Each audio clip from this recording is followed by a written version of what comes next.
ఎవరో పెద్ద ఆఫీసరు బడి ని చూడ్డానికి వస్తున్నాడనే వార్త ఊరంతా గుప్పుమంది.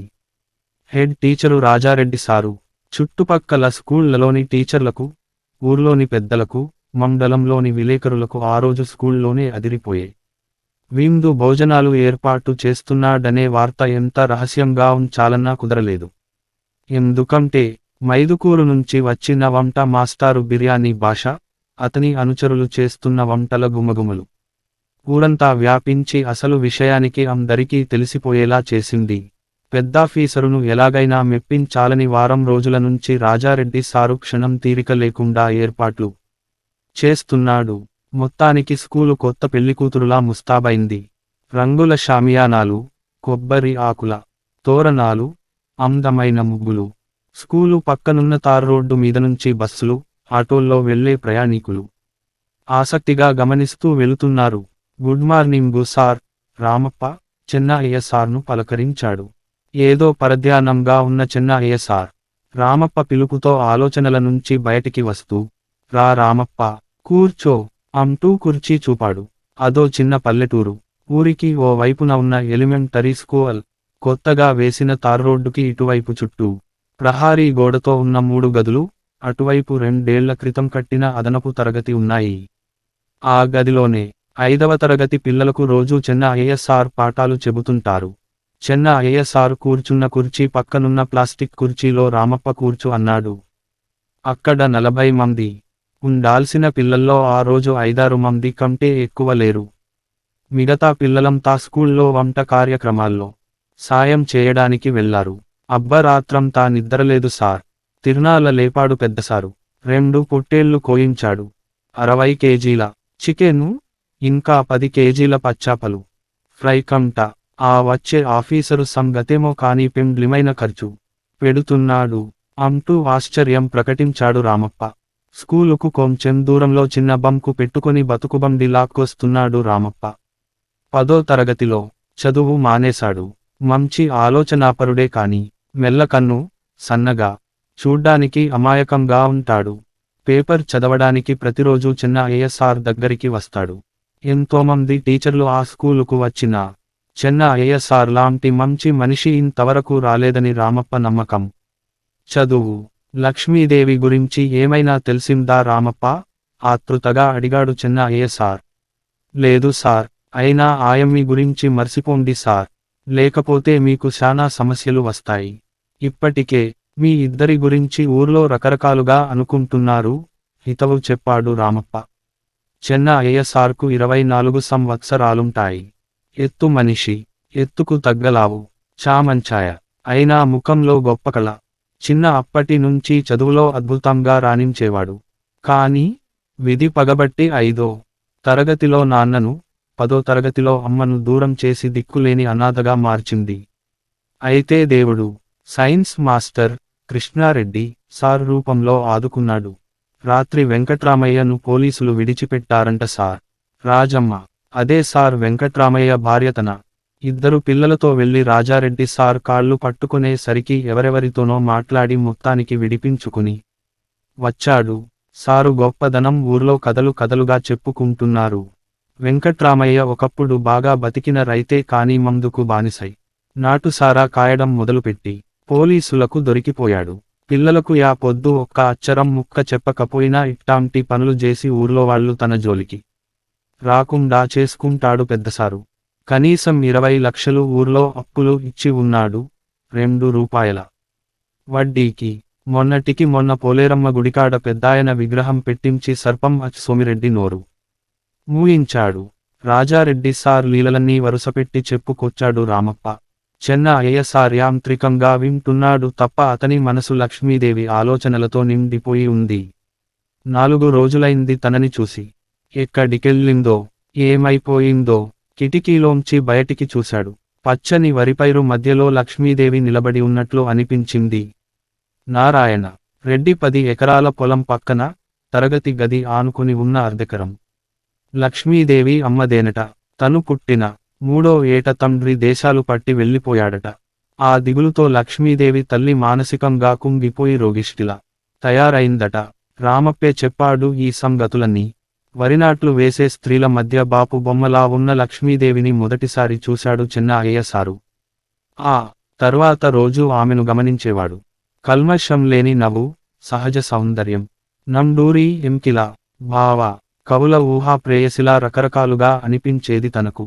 పొలం దగ్గరికి వెళ్లే ప్రతిసారీ తనను పలకరించేది. గలగలా సెలయేరులా నవ్వేది.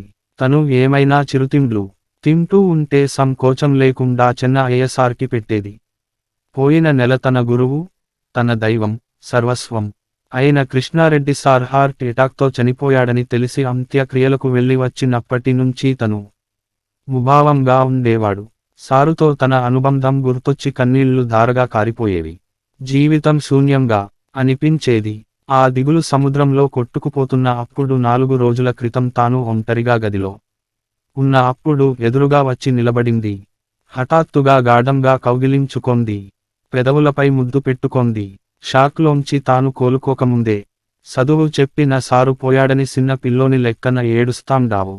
సూడు, నువ్వు అసలైన మనిషివి సారు అని కళ్ళలోకి చూస్తూ మళ్ళీ పెదవులపై ముద్దు పెట్టుకుని వెళ్తూ తలుపు దగ్గర ఆగి వెనక్కి తిరిగి చూసి మనోహరంగా నవ్వి మాయమైంది. ఆ తర్వాత ఇంతవరకు కనిపించలేదు. లక్ష్మీదేవిని నేను పెండ్లి చేసుకుంటే ఎలా ఉంటుంది రామప్ప?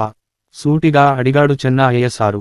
మీకేమైనా పిచ్చా సార్? ఆయమ్మిని నారాయణరెడ్డి పెట్టుకొని ఉన్నాడని ఊర్లో అందరికీ తెలుసు. పోయి ఆ పిల్లను వద్దు సార్, అట్టాంటి ఆలోచనలు ఇడ్సిపెట్టండి కరాకండీగా చెప్పాడు రామప్ప. ఒక విద్యార్థి పరుగెత్తుకుంటూ వచ్చి, సార్ పెద్ద సార్ పిలుస్తా ఉన్నాడు అని చెప్పి అంతే వేగంగా వెనుదిరిగి వెళ్ళిపోయాడు. చెన్నయ్య సారు రామప్పతో చెప్పి తార్ రోడ్డు దాటి మెయిన్ స్కూల్ బిల్డింగు వైపు వచ్చాడు. గోడవారగా వరుసగా 4 పొయ్యిలు పెట్టి బిర్యానీ భాషా అతని 4 అనుచరులు వంటలు వండుతున్నారు. రాజారెడ్డి సార్ పనులన్నీ పర్యవేక్షిస్తూ కలియ తిరుగుతున్నాడు. Good morning sir, Chennaiah sir wish చేశాడు. గుడ్ మార్నింగు చెన్నయ్య, టిఫిన్ తెప్పించాను. నీకోసం సపరేటుగా పొంగలి తెప్పించాను. తినుపో అంటూ పురమాయించాడు. అయ్యో వద్దు సార్, ఇప్పుడే కొండయ్యకాడ ఇడ్లీలు తిన్నాను. ఆకలిగా లేదు అన్నాడు. ఇడ్లీలు ఏమైతాయి, పొంగలి బాగుంది తినుపో మళ్ళీ చెప్పాడు. అంత సులువుగా ఆయన వదలడని ఆఫీసు గదిలోకి వెళ్లి పొంగలి తిని బయటికి వచ్చి క్యాప దగ్గర చేయి కడుగుతూ ఉంటే ఎప్పుడూ పిల్లలకు 4 ముక్కలు చదువు చెప్పడమే కాదు చెన్నయ్య సార్. అప్పుడప్పుడు ఇలా 10 మందికి భోజనం పెట్టిస్తే పుణ్యం వస్తుంది. బెన్నే పెండ్లి అయితది. పెరుగు పచ్చడిలోకి క్యారెట్ ముక్కలు కోస్తున్న బలరామయ్య గట్టిగా అనేశాడు. అక్కడున్న వారంతా పకపకా నవ్వారు. ఇవేమీ పట్టించుకోకుండా చెన్నయ్య సార్ బయటికి వచ్చాడు. బయట తన దగ్గర చదివి హైస్కూల్ విద్య పూర్తి చేసిన గంగిరెద్దులోళ్ల పిల్లలు 3 నిలబడి ఉన్నారు. వారందరికీ ఇడుపులపాయ ట్రిపుల్ ఐటీ కాలేజీలో సీట్లు వచ్చాయి. చెన్నయ్య సార్కు వారిని చూసి చాలా సంతోషం వేసింది.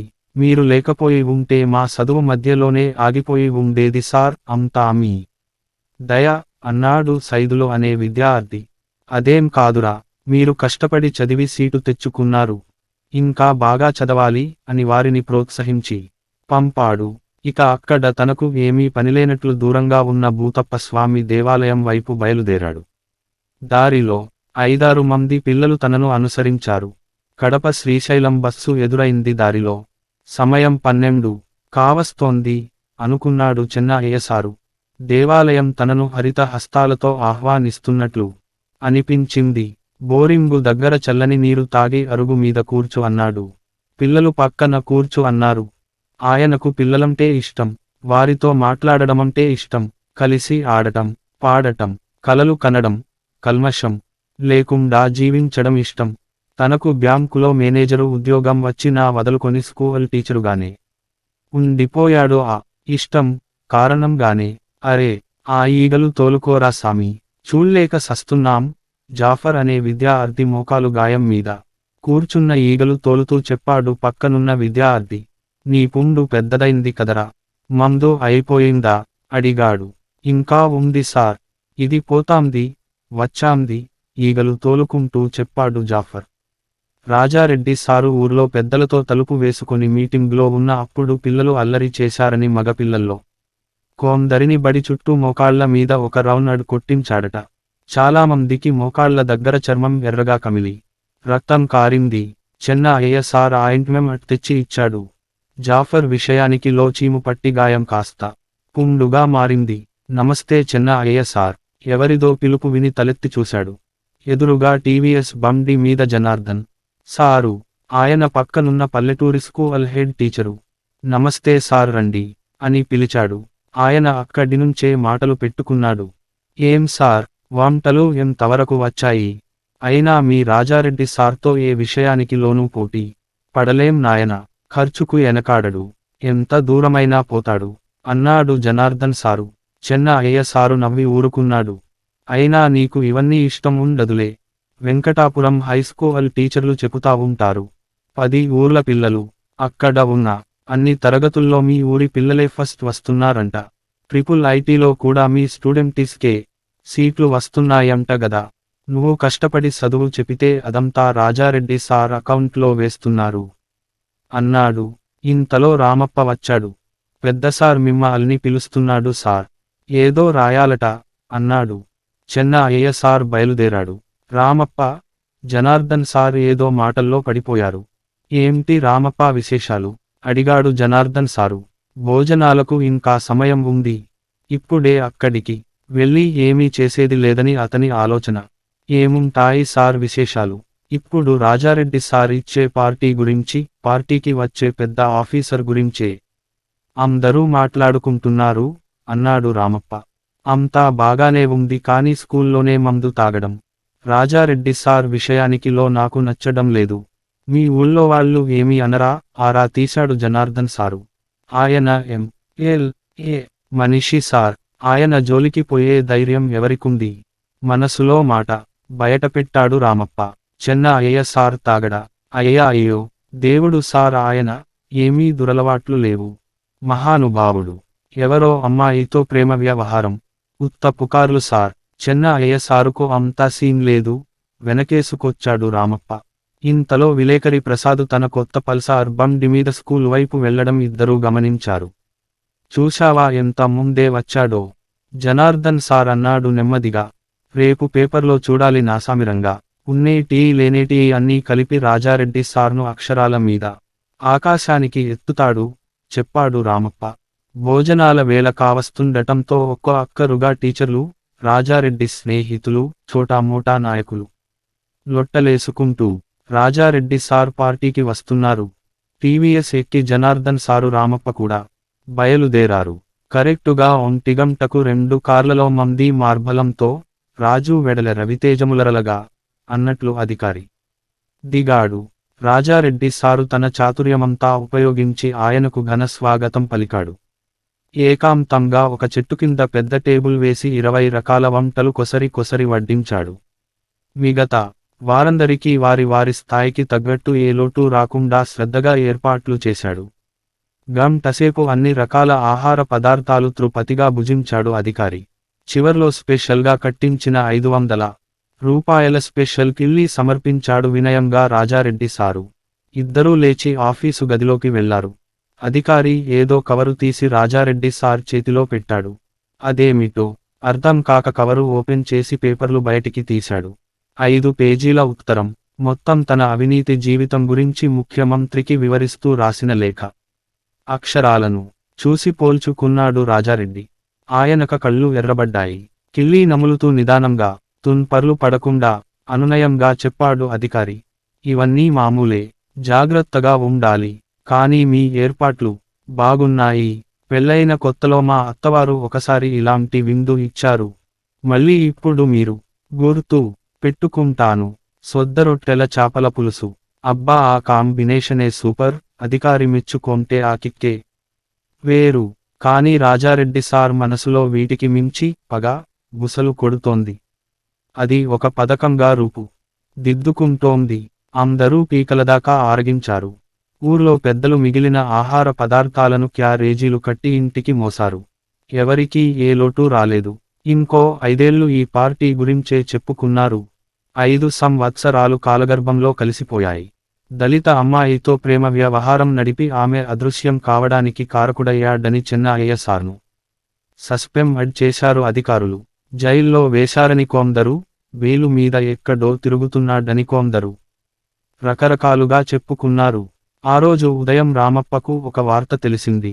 నిజాయితీ పరుడైన ఒక అధికారి చిన్న ఐఎస్ఆర్ తప్పు ఏమీ లేదని తేల్చాడని, మళ్ళీ ఉద్యోగం ఇచ్చారని, ఎక్కడో మారుమూల ప్రాంతంలో చిన్న ఐఎస్ఆర్ ఉద్యోగం చేస్తున్నాడని. ఆ వార్త సారాంశం. రామప్ప ఏమాత్రం ఆలస్యం చేయలేదు. ఎలాగైనా చిన్న ఐఎస్ఆర్ని కలవాలని బయలుదేరాడు. 50 కిలోమీటర్లు బస్సులో, 20 కిలోమీటర్లు ఆటోలో, చివరిగా 5 కిలోమీటర్లు నడిచి మొత్తానికి చిన్న ఐఎస్ఆర్ను చేరుకున్నాడు రామప్ప. అడవిలో పల్లె, రేకుల గది, చుట్టూ పిల్లలను కూర్చోబెట్టుకుని మధ్యలో చిన్న ఐఎస్ఆరు రామప్పను చూసి చాలా ఆనందపడ్డాడు. రామప్ప కూడా ఉద్వేగానికి లోనయ్యాడు. రాజారెడ్డి సార్ ఎలా ఉన్నాడు? అడిగాడు. ఆయనకేం సార్, రాష్ట్ర స్థాయి ఉత్తమ ఉపాధ్యాయుడు అవార్డు ఇచ్చారు. జాతీయ స్థాయి అవార్డు కోసం ప్రయత్నం చేస్తున్నాడు. మీరెలా ఉన్నారు సార్? అడిగాడు ప్రేమగా. చాలా బాగున్నాను రామప్ప, చూశావుగా సార్ జరిగిన దానికి మీకు బాధగా లేదా? అవును రామప్ప, బాధగా ఉంది. మా నాన్న చనిపోయినప్పుడు ఒక బంధువు నన్ను తీసుకెళ్లాడు. నా చేత లాండ్రీ షాపు పెట్టించాలని చూశాడు. అప్పుడు నన్ను వెతుక్కుంటూ వచ్చాడు మా కృష్ణారెడ్డి సారు. ఇప్పుడు నువ్వు నన్ను వెతుక్కుంటూ వచ్చావే, ఇలాగే ఒక యువజన కేంద్రంలో నాకు వసతి ఏర్పాటు చేశాడు. నా చదువుకు ఎలాంటి ఆటంకం కలగకుండా అనుక్షణం ప్రోత్సహించి నా జీవితాన్ని నిలబెట్టాడు. నా జీవిత కాలంలో కనీసం 10 మందినైనా కృష్ణారెడ్డి సార్ లాంటి వాళ్లను నా స్టూడెంటిస్ నుంచి తయారు చేయాలి. అదే లక్ష్యం. నా జీవితంలో విలువైన కొన్ని రోజులను కోల్పోయాను. అదే నా బాధ అన్నాడు. ఇద్దరూ వెళ్లి స్కూల్ చుట్టూ ఒకసారి తిరిగి వచ్చారు. అదొక గిరిజన గ్రామం. కనీస సౌకర్యాలకు నోచుకోని పేదలున్న అమాయకుల ఆవాసం. కానీ ఆ పిల్లలను చూస్తే రామప్పకు అసూయగా ఉంది. ఎంత పుణ్యం చేసుకుంటే చిన్న ఐఎస్ఆర్ చేతిలో పడాలి అనుకున్నాడు. పిల్లలతో కలిసి చిన్న ఐఎస్ఆరు, రామప్ప మధ్యాహ్న భోజనం చేశారు. ఒక గిరిజనుడు అడవిలో దొరికే ఊటి పళ్ళు తెచ్చి సారుకి ఇచ్చాడు. చెట్టుకు మాగిన పళ్ళు మధురంగా అనిపించాయి రామప్పకు. నేను బయలుదేరతాను సార్, చాలా దూరం వెళ్ళాలి కదా. రామప్ప లేచాడు. ఒక యువకుణ్ణి పిలిపించాడు. ఆ పల్లె మొత్తానికి అతని దగ్గర ఒక స్కూటరు ఉంది. రామప్పను అడవి దాటించే బాధ్యత ఆ యువకునికి అప్పజెప్పాడు చిన్న ఐఎస్ఆరు. స్కూటరు దగ్గరికి వెళుతుండగా, రామప్ప నాకు ఇంకో సాయం చేయాలా? అడిగాడు చిన్న ఐఎస్ఆరు. చెప్పండి సార్, ఆగాడు రామప్ప. లక్ష్మీదేవి ఎక్కడైనా కనిపిస్తే నా అడ్రస్ చెప్పు. నాకు ఇంకా పెండ్లి కాలేదని గుర్తు చేయించాలు అన్నాడు. రామప్ప చిన్న ఐఎస్ఆరు కళ్ళలోకి చూశాడు. ఆ కళ్ళలో సముద్రమంత ప్రేమ కనిపించింది. కనుపాపలో లక్ష్మీదేవి రూపం మెరిసి మాయమైంది. వేదాంతిలా నవ్వాడు రామప్ప. స్కూటరు వెళ్ళిపోయింది. చుట్టూ పిల్లల మధ్యలో సారు అక్షరయజ్ఞం మళ్ళీ మొదలైంది.